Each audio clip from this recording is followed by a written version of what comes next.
Mehdi Hasan, one of my favorite progressive political commentators, gave a masterclass debate performance against Chris Cuomo in which he shredded MAGA Republicans and Donald Trump and brutally called out feckless centrists. But before we unpack all that, if you end up liking this video and you want to support the channel, please be sure to hit the like, subscribe, and alert bell before you go. I'd greatly appreciate it. All right, friends, I am hyped about this. You know we love Mehdi Hasan here at Pondering Politics, and this is probably the best debate, the best conversation I've seen him have, and he's had many good ones recently, including on Piers Morgan, Mediaite, and others as well. But he pulls no punches and he minces no words. We have several clips to play. In fact, it was a chore to try to narrow down. I think we have 6, 7, or 8. Okay, and the whole conversation with Chris Cuomo on Chris Cuomo's YouTube page, the Chris Cuomo Project. You should definitely check out the whole thing. But the clips that I've got, I think, are the highlights.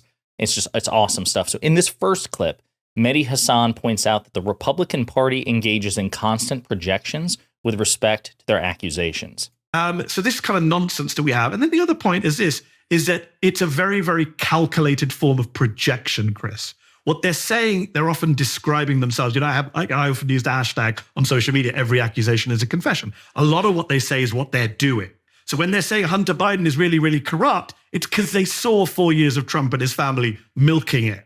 When they say now, for example, if you notice, Chris, that Donald Trump now talks about democracy a lot. Yeah. Because for 4 years, finally, the liberals got their act together, had a coherent argument that the Republican Party is an existential threat to American democracy. He's engaged in voter suppression, tried to overturn an election, doesn't believe in our democratic institutions. And now their only response is say, well, Biden doesn't believe in democracy. And, this is a president who spent 4 years threatening to lock up his opponents, demanding the DOJ go after his opponents. People have such short memories, Chris. Do you remember the image Trump posted once of all these political figures, including his own Deputy Attorney General Rosa, behind bars? Yes. Right? Random people were behind bars. Yes. That guy is now saying, oh, you're weaponizing the government to go after me. So it's all projection. And they are 100%. This is something that I frequently bring up when I have debates or conversations with conservatives or centrists who, try to pay lip service to the idea that the Department of Justice under President Biden is weaponized. There is no evidence, none whatsoever, that President Biden has pressured or ordered the prosecutions of Donald Trump. None. Whereas we do have evidence when Donald Trump was the president, he actually repeatedly called into Fox News. He would repeatedly give public speeches.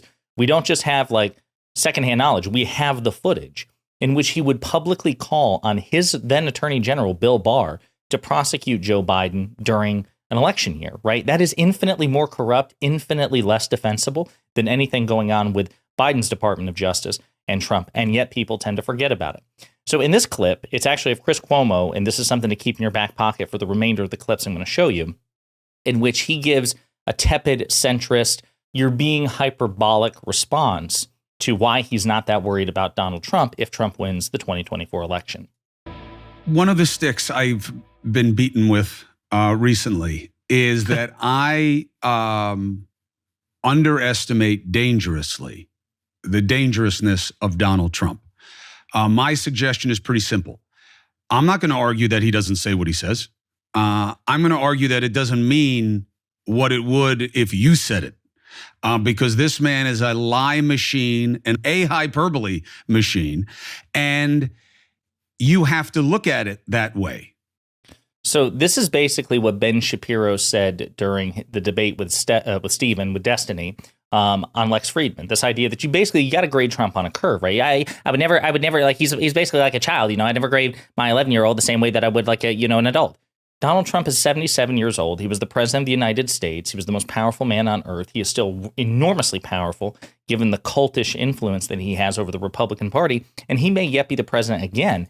And so his words do matter. I'm sorry. It's absolutely insane, this idea that he can just say things, the most radical authoritarian things in perpetuity, and they're just words and we need to factor them. That's insane. To say nothing of the fact that, as Mehdi will point out, Donald Trump has attempted to do things and has done things successfully which give weight to his authoritarian impulses. And so with all that in mind from Chris Cuomo, here are some more clips from Mehdi Hasan. Some of the most eloquent, passionate, and most informed critics of Donald Trump's fascism and assault on democracy are not leftists. It's true. Judge Michael Luttig is not a leftist. Liz Cheney, last time I checked, is not a leftist. True. George Conway is not a leftist. True. All of the former Trump administration officials who've said the man's crazy, he's an authoritarian. General John not Kelly. leftists, right? So they're not leftists. I don't accept the premise that this is a leftist critique, not at all.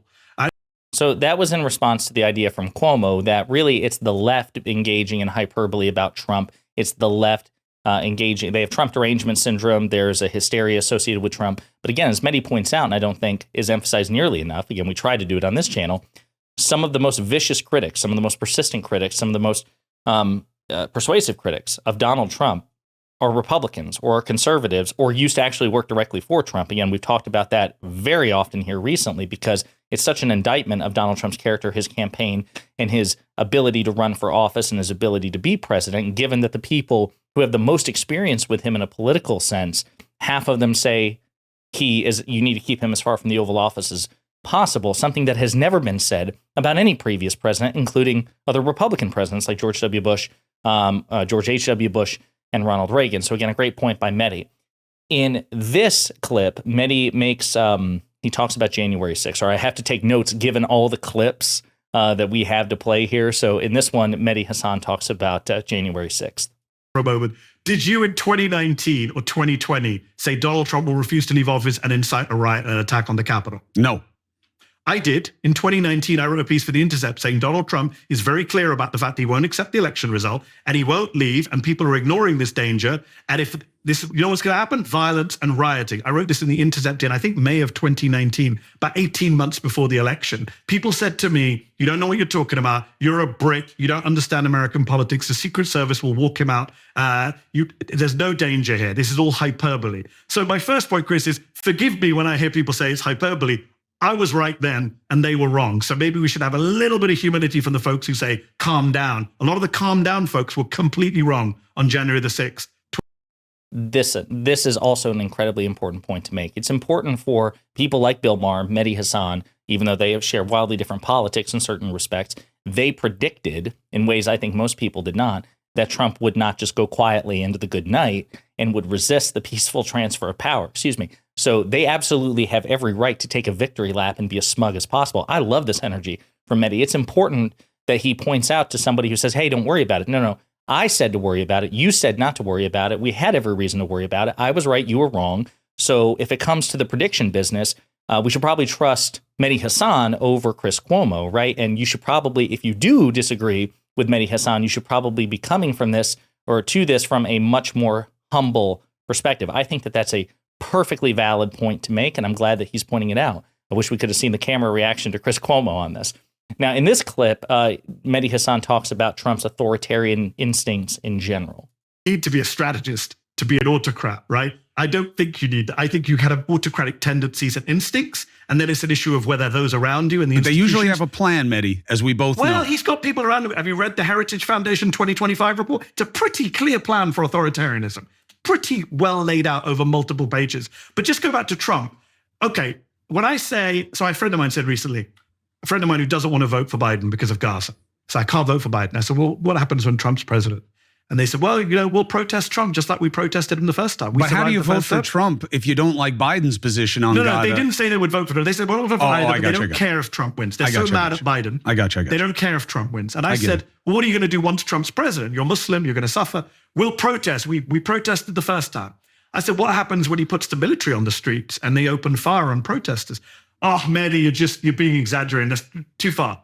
Mark Esper, Chris, a man you know better than I do, just went on MSNBC last week and said, he told me to shoot protesters. I said, we can't do it. Mark Esper won't be there next time. Next time it'll be Kash Patel or General Michael Flynn who'll say, sure, boss, whatever you want. So when you tell me like it's hyperbole exaggeration, it's not. He's already said it. He already gave the order to shoot people. We just got lucky first time around that there were a few half-spined conservatives in his administration who said, no, they won't.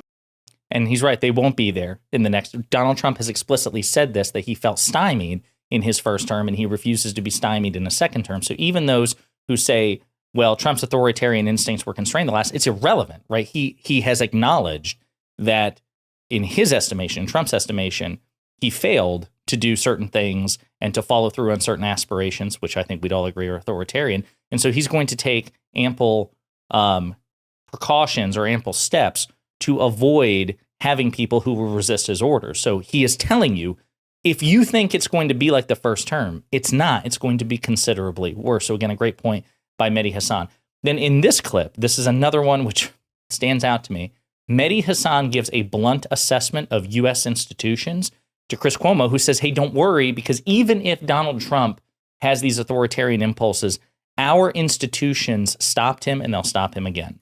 So you really believe if Donald Trump wins again, there's all kinds of mayhem, and he is doing everything he can, not just to settle scores, but to turn himself as closely as he can into Putin? Yes. Why would I not believe that? Every bit of evidence we have, public and private, suggests that is his plan. Because the institutions are too strong. And the rest because the institutions are too strong, and because the institutions the are a joke branches in of this government country. are too strong. Which institutions? Is this the Supreme Court that's now running down the clock on his behalf so that he never faces a single federal trial before the next election, which in any other country would be laughed at? Chris, let me just bring you the immigrant perspective here. The rest of the world thinks we are a joke when it comes to our institutions. In Brazil, Bolsonaro didn't incite an insurrection. He simply questioned the results. The Brazilian judges banned him from running for president again until 2030. We have judges in this country who, by the way, are appointed by the president. Absurd system. No other country does it this way. They have independent judges, not party-nominated judges. Our judges, 3 of whom were appointed by Trump, are now running down the clock on his behalf, this ludicrous decision to hear his immunity case at their own slow pace. So no, I don't believe the institution is strong enough. I believe we dodged it in January of 2021 by the skin of our teeth, by people like Raffensperger happening to be in the right place at the right time, by the Supreme Court in that moment realizing that none of the 60 cases, including the Pennsylvania case, were worth hearing. Next time around, it's a different ballgame. You've seen the Republican Party, what they've been up to in recent years. They've purged any of those folks from 2020. Raffensperger, thankfully, did just get reelected in Georgia. They weren't able to get rid of him. But in other places in Michigan, they've carried out purges. And this time round, they're much better to take on our institutions. Which institution? The House? Chris, the Republican Party in Congress is a Trump party. You know this. Mm-hmm. Again, 100% right. This is something that I say constantly to those who are more centrist than I am, or who have more, devout beliefs in American institutions than I do, because institutions, again, are man-made and they are man-operated. They are comprised of people. They are not divinely crafted nor divinely enforced. It's the phrase I often use, which means that if Trump puts into place people or co-ops and corrupts the people who are designed to enforce these institutions, the institutions won't work. Institutions have failed nations in the past. They have failed democracies in the past. They've failed republics in the past. This idea that American institutions are just like, again, cosmically, foolproof is absolutely insane. So people should stop appealing to the institutions unless they're prepared to show me and to explain to people how those institutions have been meaningfully beefed up and are Trump-proof now. But they can't do that because they haven't been. So just blindly appealing to the strength of institutions is ludicrous, as Mehdi points out. Then, again, I got several clips here. I guess I'll end with this one here. with Merrick Garland talking about Mehdi Hasan talking about Attorney General Merrick Garland. About the lawsuits, because it looks like from the outside, or from the person who's not as invested in the minutia as everyone who covers it, it does look like they're out to get him. That a lot of these cases, a lot of the counts seem We've been talking weak. for about half an hour. This is the moment I've disagreed with you the most. Please, I love it. I'm of the exact opposite view. I am tearing my hair out at Merrick Garland, wishing we had an AG who was out to get Donald Trump. Instead, we had an AG who slow-walked the entire damn thing, was way too cautious and small-c conservative. He should have put an Elizabeth Warren in there. He should have put a Rottweiler into DOJ Biden. Instead, he appoints this kind of centrist Republican, let's all be kumbaya friends type, who doesn't want to mention the Trump name, who wants to kind of avoid anything Trump-related, as we know from a lot of the Washington Post reporting. And now we're finding out that the Southern District of New York has screwed over the Manhattan case. Again, many questions for Garland. So no, again, it's projection. When I hear Trump and the Republicans say, Garland's out to get us, Garland, this is a campaign, a witch hunt, I'm like, if only. I'm the guy saying, if only they were out to get him, if only they were single-minded in their pursuit of this guy who tried to overturn our government. It wasn't just a riot, as you suggested. So no, I don't know what it looks like to certain swing voters, But to me, who's been following this for years, tearing my hair out, wondering why they haven't taken more action, why Liz Cheney did more to hold Donald Trump to account than the Democratic Attorney General. Yeah, I come from an exact opposite position. By the way, quick thing before. So listen, again, I think it's a perfectly valid point, one that I've said here at Pondering Politics. Again, I think Merrick Garland is a smart guy, he's an educated guy. In a previous life, he was an excellent prosecutor, but he has since developed the temperament of a judge. And it's a different mindset than an attorney general, who's basically the highest ranking law enforcement officer and attorney in the United States. They have to have a prosecutor's mindset, not a judicial temperament. And I think that Garland has too much of a judicial temperament. He was too generous with the benefit of the doubt. There was compelling reporting to suggest that he slow-walked the investigations into Trump. Other reporting which suggests otherwise, but you also have former Attorney General Eric Holder and other career prosecutors and DOJ officials saying this took way too long. So I'm much more inclined to believe that Merrick Garland took his time indefensibly and got nothing out of it. Donald Trump has a serious chance here of running out the clock, as Mehdi points out, and the belief and faith in the Department of Justice from Republicans has only gotten worse. This idea that, if we really take our time and really do this carefully, we'll win back conservatives, we'll win back Republicans, we'll win back right-wingers' belief in the justice system.